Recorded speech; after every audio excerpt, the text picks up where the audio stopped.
our post-game press conference. Congratulations to the UP Fighting Maroons for beating the UST Growling Tigers 81-70. The Fighting Maroons are now at 6-0. We have Coach Christian Wanson, Harold Alarcon, and Francis Lopez. Coach Christian, congratulations for this victory. You needed a strong second half to pen up the Growling Tigers. What can you say about your team's effort in the second half? Much better, definitely. You know, after allowing 23 points in the first quarter alone, and then, you know, limiting them to 28 in the second half. Obviously, mas maganda yung second half namin in terms of effort, in terms of adjustments, but it's really the players. So they responded to all the things that Coach Gold told them to do, especially during halftime. You know, but you know, this is a tough UST team. Obviously, a much better team compared to the last season. You know, just like any other team in the UAAP, you can always expect yung A game nila. So kudos to them, and we're just fortunate that in the end, you know, we were able to hold them down, especially in the fourth quarter. Thank you, Coach. To Harold, you had 16 points, including back-to-back jumpers midway in the fourth, 3 rebounds, 3 assists, and 1 block. So, ano masabi mo na yung nga, nung second half, maganda yung pinakita nyo kasi pumalag ang UST. Ano masabi mo, Harold? Move closer to the mic, please. Sabi nga ni Coach Chris, nag-respond kami as a team ng maayos. Yung base naman dun sa mga shots ko, kinuha ko lang kung ano yung instinct ko, kung anong nafe-feel ko. And yung mga bagay na yan, ini-ensayo ko naman. Hindi naman siya basta-basta lumalabas lang sa game eh. Thank you. To Francis, he had 15 points, 6 rebounds, 2 assists, 2 blocks. So, what can you say right now? We are now almost in the halfway mark of the eliminations. And what do you see right now for UP to remain on top? What can you say? Still a lot to improve on. You know, it's just the first round, 6-0, but you know, but at the same time, we got to give credit to the coaches and us as well for working hard for this one. And you know, every team is a tough team for us. We just, you know, you can't be complacent about any team. So you know, we're just really happy that we got this one, and you know, hoping, you know, that we will win on the next game versus us. Thank you, Francis. Okay, the floor is open for questions. Hello. Hello po, Christian po from Abante Radio. Question po kay Coach. What will be the team's preparation on their upcoming match against the LSU po? First of all, ang ganda ng pangalan mo. Second, you know, just like how we prepare for any other team, you know, obviously we're gonna watch yung games sila, all 6 games sila, and we're gonna, you know, practice that in the next few days. Ang importante is ma-match namin yung effort nila. Alam naman natin na ang Lasal, every time they step on the court, you know, particularly their bigs like si KQ tsaka si Phillips, if you fail to match yung effort na binibigay nila sa loob on both ends, you know, we're gonna be on the latter part, you know, and we don't want that. I think that's what's important, papasok ng larong yun, more than the X and O's. Pertaining po kay KQ, ano po, may plans na po ba kayo para i-limit yung movements niya or any plans against him po? Well, si Kevin kasi playing for us when he was in high school, obviously there's that familiarity factor, but he is a much different, a much better player now, obviously. So those are things that we're gonna have to talk about starting tonight. And hopefully ma-execute ng mga players pagdating ng Sunday. Thank you po.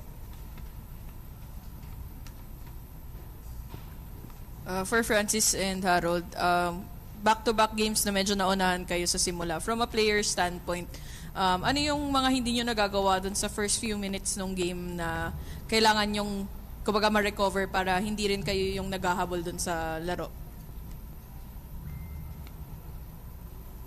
For both of you.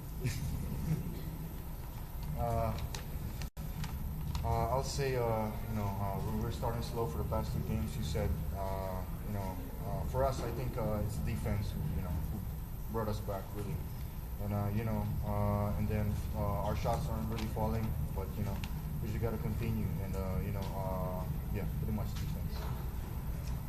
Para sa akin naman, kanina na-mention din ni Coach Gold, parang first yung start ng quarter, parang hindi kami naglalaro ng with instinct eh. Parang every possession, tumitingin kami sa bench kung anong gagawin. Parang hindi kami ganun eh.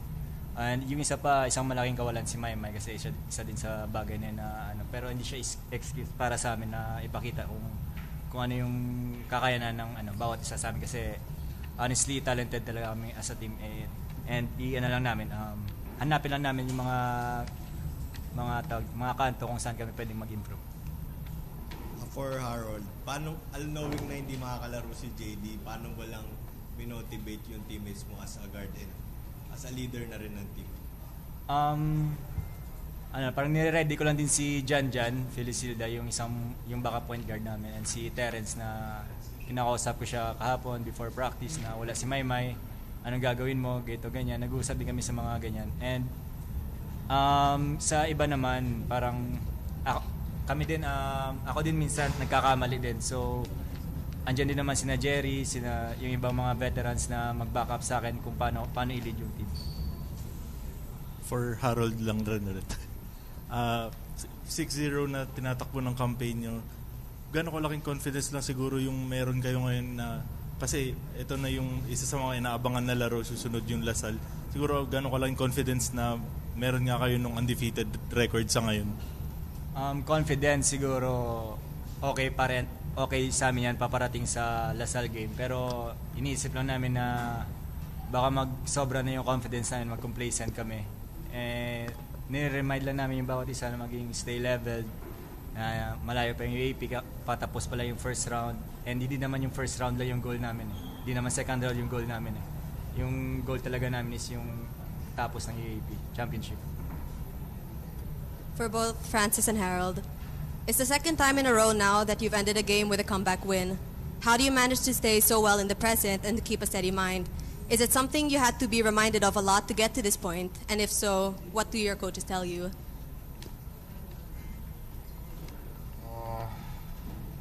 Like I said earlier, you just got to be ready in every game, especially on defense. And tough teams. Like we have a lot of tougher teams this season compared to last year, and just got to keep on defending the teams that we're gonna be facing, especially LaSalle.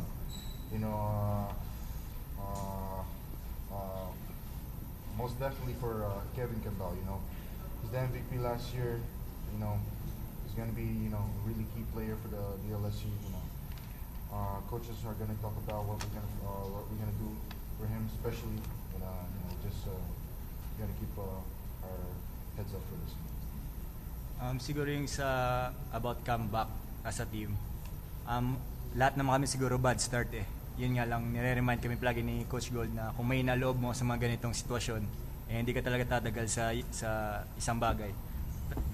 Lalo na sa UAP kasi daming like crowds, daming parang external distractions, ganito, ganyan. Yung important lang sa amin is yung sa circle namin. Kung paano namin harapin as a team, as a individual din yun. Coach Chris, will JD be good to go for the finals rematch against Lasal on Sunday? Well, he was actually good to go today, no? In day-to-day basis yung nangyari sa kanya, in game time decision. So, there could have been a situation earlier na pinasok siya eh. But it was coach's decision na hindi na. So, yeah, I think it will be the same thing pagdating this Sunday. Siguro, Coach, gaano kalaking moral boost lang sa inyo na naka-win kayo against a team like UST without the likes of JD Kagulangan today po? Well, tulad nung sinabi ni Harold kanina, malaking bagay yun, no? And ang pinakamalaking bagay doon is nag-step up si Jan tsaka si Terence. One thing that Coach Gold reminded the whole team this week, is that everybody has to stay ready. With Terence, for example, if you followed his career from the juniors division, he played more of shooting guard, and then syempre pag angat niya sa college, he had to play dual or combo, playing the one, playing the two. So, and at times it's a challenge for a player, to play both positions. Defensively, offensively, kailangan alam mo yung takbo ng play, dalawang position. Defensively, yung mga rotations. So, importante na nag-step up sila, which nakita natin kanina. Coach, wala pa kayong talong close game. Lahat double digits. Magpi-players factor ba yun going up against Lasal na medyo shaky campaign sila so far, including a loss against UE? Siguro from you guys and the crowd, the outside looking in, it looks like not a close game from the final score. From a coaches on the sideline, parang feeling namin close game lagi. So, but yeah, I see your point, because by the numbers, we've won by double figures. And this is something that, we reminded the players, that, not to play the score. And we've seen it happen twice already. It started with the UE game, and then the FEU game we were up as much as 26, and then it was brought down to I think 11 or 10.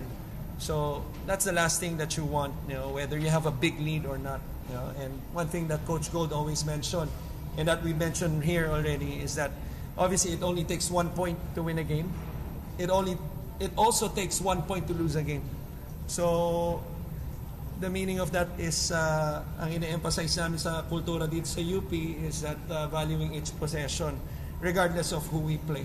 And that's why yung preparation namin, whether it's a team that is on top of the standings or a team that's below the standings, the preparation is always the same.